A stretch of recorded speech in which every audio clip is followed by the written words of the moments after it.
Welcome to the 8th ToKini Andy Kanji lesson.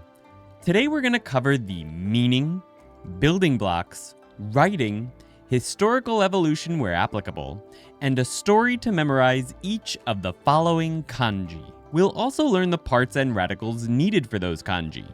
Today, there's 3 new parts. By the way, stick around to the end of the lesson where we'll be doing a quick quiz to help everything stick. So let's get into it. Jumping right into the kanji today, this one might look a little complicated, but when you find out that it means car and that it's a pictograph, things should start to click. The official radical of car is car. Probably no surprises there. We can break it down further into one, day, and staff, but for the story we use in this course, we'll be sticking with a pictograph. There are 7 strokes in car. Every single one follows the rules you would expect.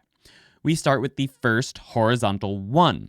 We draw sun exactly as expected, and the next horizontal 1.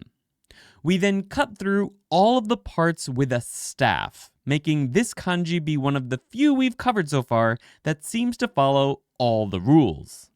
Don't worry, more and more kanji will begin following the rules as we move forward. In the distant past, car always seemed to have the parts that it has today, but it usually had lots of other parts as well. Sometimes there were 2 suns acting as wheels, and other times there were people pulling the car. Who knows what this really old one was?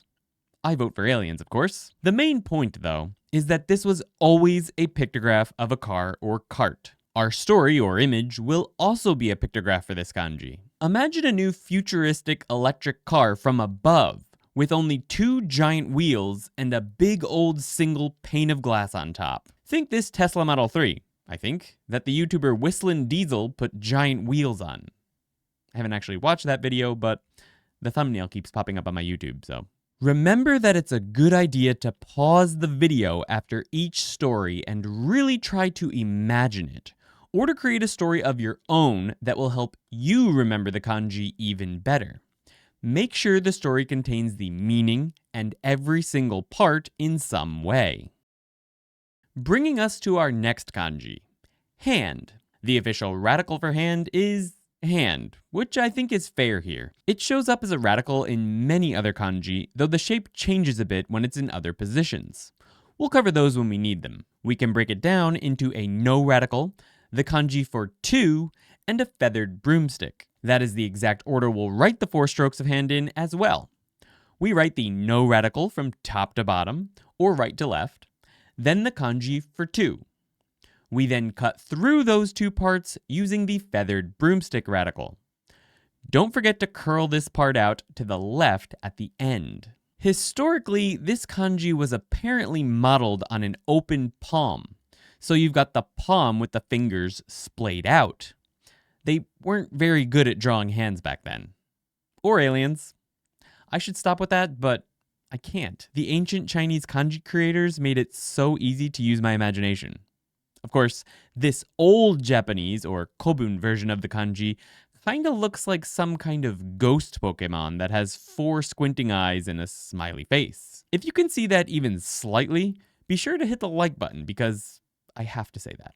Our story for hand blends the 3 parts we broke it down into. No's hand is actually a feathered broomstick, and he likes sweeping off the 2 fluorescent worm brothers. Lots of pictographs today, eh? Well, this one is no exception. It means child. The official radical for child is, unsurprisingly, child. We'll be seeing it in plenty of other kanji. 2 of them we'll see in this video. But we can break it down further into a feathered broomstick and 1. That part on top, we're just gonna leave that alone. Think of it like the head of the child, I guess. Child has 3 strokes, with that head part that we don't have a name for coming first. Next, we draw the feathered broomstick, being sure to curl it out to the left at the bottom. We then draw the 1 through that vertical line, which is the opposite of what you would expect. Once again, early simple kanji often break the quote rules, but more complicated kanji will tend to follow those rules, so don't worry about that too much right now. One thing to note is that in handwriting, the first and second strokes are very frequently combined into a single stroke. Historically, this kanji hasn't changed much, although it used to have its hands in the air like it just don't care, or sometimes had flowing hair as it danced around. In my kanji dictionary, I found that kids way back in the past may have had cooler hairstyles than they do today. For the story, we'll be doing a combination of pictograph and parts. It's a pictograph of a child Ando-san, who for some reason has the lower half of a feathered broomstick, like a house-cleaning mermaid child. In Japanese, this radical is called the U crown, because it looks like the top half of the katakana U. It has the meaning of roof though, so we'll be calling it house roof. Because it's not a kanji, it has no official radical, but we'll consider its single part to be the katakana U. It has 3 strokes, which are identical to the katakana U. We draw the drop on top, or the chimney as I'll be calling it, then the left vertical line, followed by a single stroke that goes horizontal and then cuts down 90 degrees, giving us our finished house roof. Historically, this looked more like a complete house than just a roof. But for our story, we'll be saying that U is such a fundamental character that it's our most basic roof, a house roof. If you found that story helpful or easy to visualize, please be sure to subscribe and hit the bell so that you don't miss any of the stories we release in the future. The first kanji we'll be learning that uses both the last radical we learned and the kanji child as a radical is this one, which means letter, as in characters like A, B, C, individual kanji, etc. Not a letter you send in the mail. The official radical for letter is child, and its broken down parts are house roof and child. There are 6 strokes in letter. We write each stroke in exactly the order of the parts. Crowns almost always come first, so we write the 3 strokes of house roof on top, exactly as expected. We follow with the 3 strokes of child, taking shelter beneath that roof.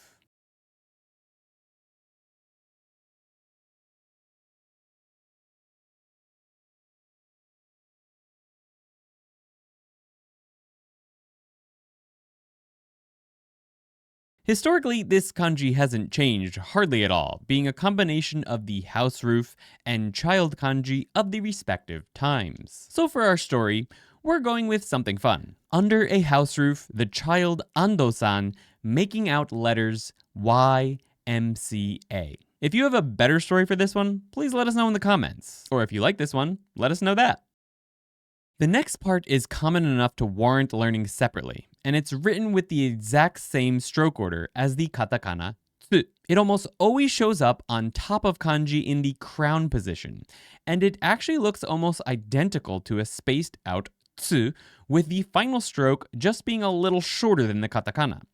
But because of the type of kanji that this part tends to show up in, we're going with a meaning of study and learning crown. It doesn't have a radical because it's not even a radical, let alone a kanji. And it's its only part, which we'll be denoting with a tsu katakana. The 3 strokes are exactly the same as the katakana tsu. Did I say that yet?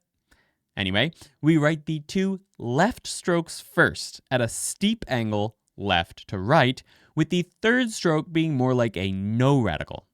I suppose we could have included that as a part, but it is what it is. Our story for the study and learning crown is Teacher Tsu is all about studying and learning, especially the difference in stroke order between Tsu and Shi, which he's very strict about when teaching the tiny Tsus. Quick bonus tip here, the first 2 strokes in Tsu are written left to right and are nearly vertical, while the first 2 strokes in Shi are written from the top middle stroke and are almost horizontal. That means that when written, these are actually easier to tell apart than the computer fonts are.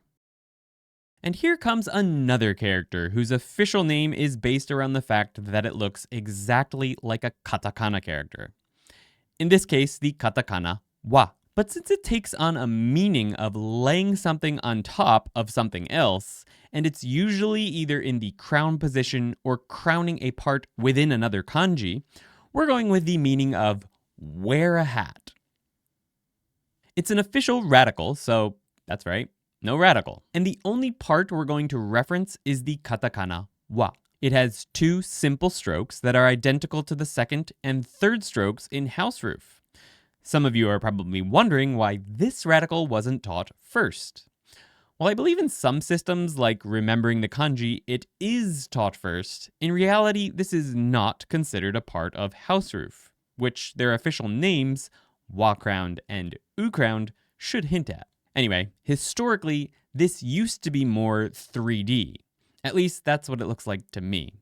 Though for a long time, I guess it just looked like a staple. We've seen other parts that look like a staple too, though, so that probably won't help you. Unlike our story for this character, which is the wa hat gives the power of whatever is drawn on its front plate to the wearer. Wow! I took inspiration from Naruto's headband, if you couldn't tell, though I've only watched like one season of it. Am I missing out? Let me know. Also, that wow at the end is giving a small hint at the wa pronunciation of the katakana this one looks like. This character combines the last two parts we learned with the kanji for child. If you put the meanings together, you may be able to guess that this kanji takes the meaning of learn. The official radical for learn is, fortunately, child. The parts we can break it down into are study and learning crown, wear a hat, and child.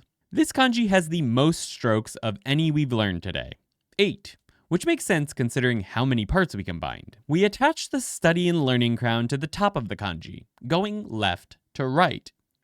We combine it with the wear a hat part by drawing those two strokes below it, ideally connecting to each stroke of the tsu katakana. We then draw child below it in 3 strokes. Don't forget to curl out the feathered broomstick part of child and angle that horizontal 1 up ever so slightly to the right. Historically, this character sometimes did not have a child inside what looked like a school building. Sometimes it looked like a school building on fire.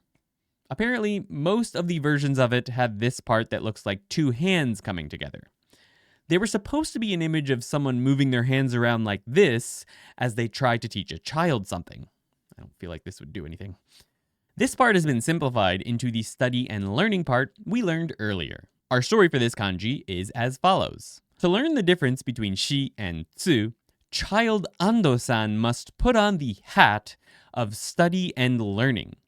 Until you learn this, you're just a child in the realm of Japanese learning. I wish I had that hat when I was first trying to learn the difference between tsu and shi. By the way, the thing that is connected on top of that wear a hat part is the thing that we imagine drawn on the front plate of the hat. So basically, the thing on top of the wear a hat gives somewhat of a meaning to that part as a whole, the combined part. Anyway, that brings us to the Lesson 8 quiz. In this section of the video, I'll show you a flashcard with the English meaning for a kanji. Pause the video when we show each card and try to remember how to write that kanji. Next, write it on your hand with your finger or on a piece of paper. Then press play and see if you were right. The best way to remember kanji you just learned is to search your memory for the story we taught you, or the one you made based on the English word on the flashcard. We're gonna mix things up this time. Our first card is letter, or character.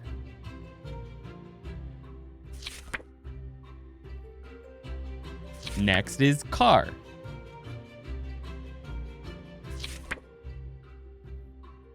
Just a few more. Here's learn.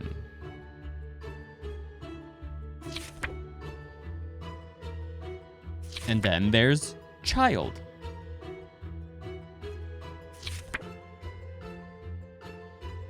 Finally, we have hand.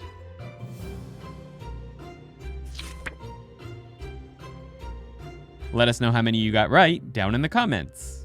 You can learn the next 5 kanji by clicking here, if the video is already out. If you don't want to wait, you can continue learning with our level 1 kanji flashcard deck for ANKI on ToKiniAndy.com. We're also releasing kanji series videos early for all the members there, so check it out if you want a head start.